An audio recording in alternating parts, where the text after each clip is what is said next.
Good evening. It's an absolute pleasure and honor to be here this evening and to be part of this incredible conclave of Indian ideas. I've had a very interesting journey of my life. I was born in England, and I happen to be the son of a diplomat who was an ambassador to 14 countries.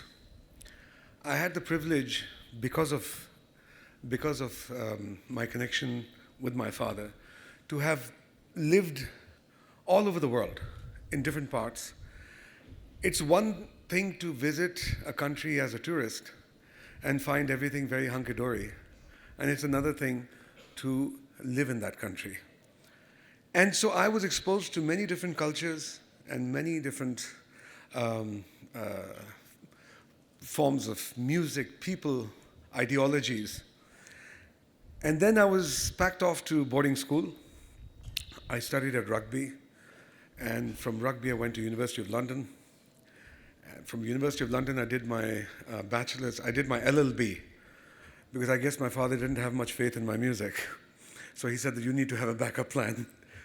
So I did LLB, and from there I went to Lincoln's Inn, and I became a barrister at law. After I completed that, I said to him, look, I've done my part of the deal.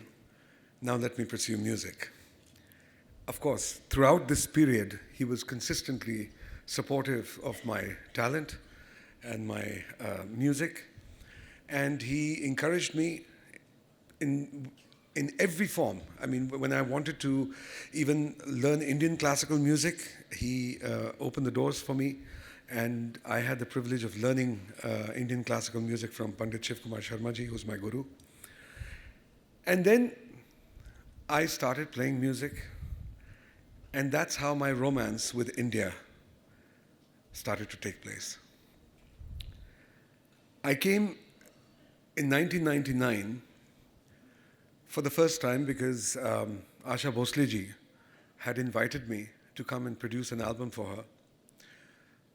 That album actually never really ever happened, but we had already recorded something in London, and I had the master tape of that, and I played it to a couple of labels, and that's when my first piece of music was released in India in the form of Kabhi To Nazar Milao, followed by Bhigi Bhigi Raaton Mein and Lift Kara De and so on and so forth. And that's when my romance with India started. As I got more and more love and appreciation, I was drawn more and more towards the people of this wonderful country. I had studied about it because I was fascinated by Indian history, especially around the time of partition. I was very inquisitive as a teenager to understand what was the circumstances that led to it. And therefore, I studied a lot about Gandhiji, and I did my history paper on Gandhiji.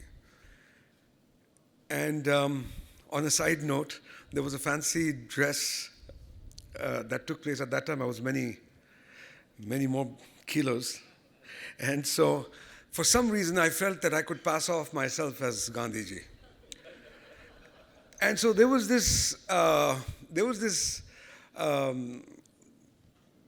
big bubble dressed up in a dhoti, and I couldn't even keep the cloth together. And I put this plaster on my head and two round glasses, and I was getting offended when people were asking me, who are you? And I was like, can't you see I'm Gandhiji? Little did I know that I looked anything but. But that was my fascination from childhood. As I became more and more drawn towards India, I wanted to get myself a permanent home here. I wanted to become an Indian because I've never felt more at home anywhere else in the world than I did over here. And it was primarily because of the people. I asked my father, I said, do you have any objections if I become an Indian? Because my father, once upon a time, was also briefly in the Air Force. And then, like I said, he was a career diplomat. He had served right till foreign secretary. He turned around to me and said, Beta, they have loved you. They've embraced you. They've given you respect. I have lived my life. You live your life and you owe it to them to swear your allegiance to them because that's what they've done to you.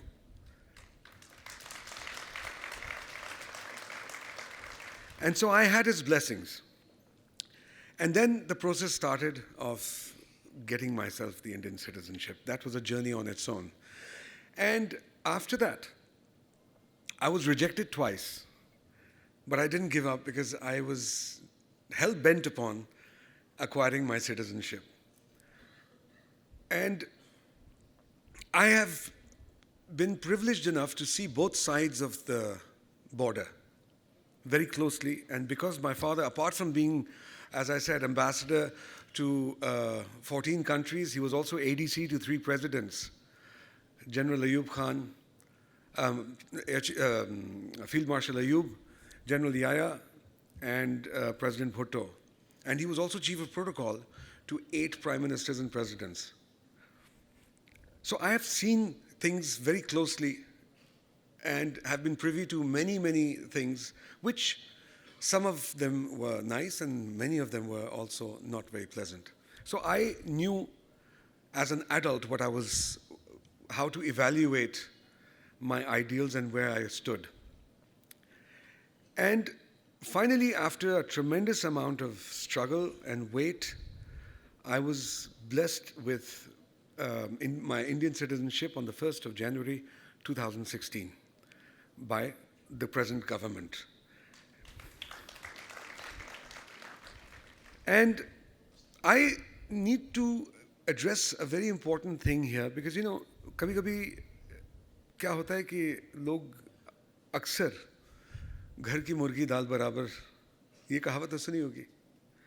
I want to explain something, and that is that you need to understand that being an artist and being a person who has lived all his life abroad, I had the access and ability to choose literally any country of the world where I could have been a citizen, in the sense that I was born in England, I could have become a British citizen, I could have become, my wife is German, I could have become a German citizen, I've got family in the US, I could have become a US citizen, Canadian citizen also because I've got family there. Why did I choose India? Apart from the food. Well, that's an important thing, you know. Is because of the rich heritage, the deep-rooted civilization, the culture, the exercising of that culture even today. And also a very important thing which a lot of people take sometimes for granted or don't even take it into consideration, and that is the family unit. This is a very important part of our society which a lot of people sometimes take for granted because, you know, in the West, there is a fair amount of breakdown of the family unit. I have seen that, you know, post 18 years of age, for example, many times they'll say, right, you're on your own, we've done our bit. And then after that, they leave their houses and, you know, they start making their own life, which has its own advantages. I'm not saying that there's nothing wrong with that. And then when the parents become old, sometimes what happens is that many a times they're just left alone or they're put into old homes or whatever, senior homes. Whereas in this culture, one thing that is very much alive and thankfully and vibrant is the family unit. The children are never said, get out of the house, you're 18, go and make your own life. The house is always open to the family. The house is your central base. And The family unit is always together to support and be part of each other's lives. The respect that there is for all different cultures, religions. For example, whenever there is, for example, when there's Eid, it's a national holiday. Everybody celebrates it. Similarly, if it's Diwali, same thing. It's a holiday. It's celebrated across. Same thing if it's Christmas. It's celebrated across. Whereas in the West, for example, in the United States, Islam is one of the second largest religions in that country. When there's Eid, if I call up one of my relatives and wish them Eid Mubarak, and ask them, what are you doing today? And they'll turn around and say, well, it's a working day for us and there's nothing different. We'll probably do something over the weekend. That is the level of respect for other religions and other holidays or whatever you want to call it. That doesn't exist here. Over here, my Hindu friend is going to say to me, where's the biryani? I want the biryani. And I will turn around to my Hindu friend and say, where's my Diwali's mithai? And that's how we integrate with each other and how we love to celebrate each other's religions, and we coexist in love and harmony. That, to me, is the most beautiful thing over here. And the diversity. If you go up, you go northeast, it's a different world altogether. You go to the south, different world. You go to Punjab, you go to Bengal, you go to Kerala. I mean, you go to Maharashtra. I mean, such amazing different types of cultures, for example, and how they manage to coexist. If you go to Arunachal Pradesh, for example, you feel as if you've gone to a different world altogether. And yet it is a part of India. And you feel proud that this is also part of India. And these are things that we should somehow not forget, because the grass is always going to be greener on the other side. But you need to really see that grass closely. It might look very attractive from the distance, and you start. I don't like this concept of people aping the West just because they think that it's cool. It's not cool. The West is coming to India for a very important thing that is beginning to diminish over there with time, and that is soul. People are becoming very, very cold in their mannerisms over there. That's why a lot of people come from the West to India to soul search, to find themselves, to find the deeper meaning of life, whether it is a Steve Jobs, whether it's the Beatles, and countless other people, whether it was Obama, President Obama. So these are things that are worth celebrating and being proud of, rather than us turning around and saying, oh, you know what, that's cool, I'm going to adopt that over here. I'm going to do this, I'm going to do that. No, you don't need to do anything. Everybody's coming over here to find more deeper meaning to life. And we have more deeper meaning in life because it's such a deep-rooted civilization with such history. I mean, America might be great, and I love America, don't get me wrong, but how much of a history does it have? Hardly anything. I mean, it's a kid in front of India. And technology is a great thing, but soul is greater. And that's the difference.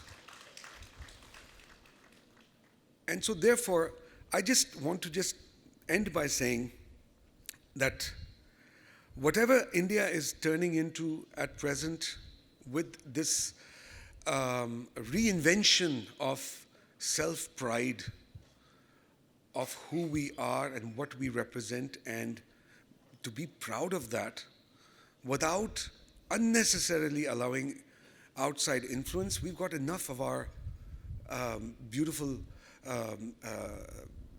points to be proud of.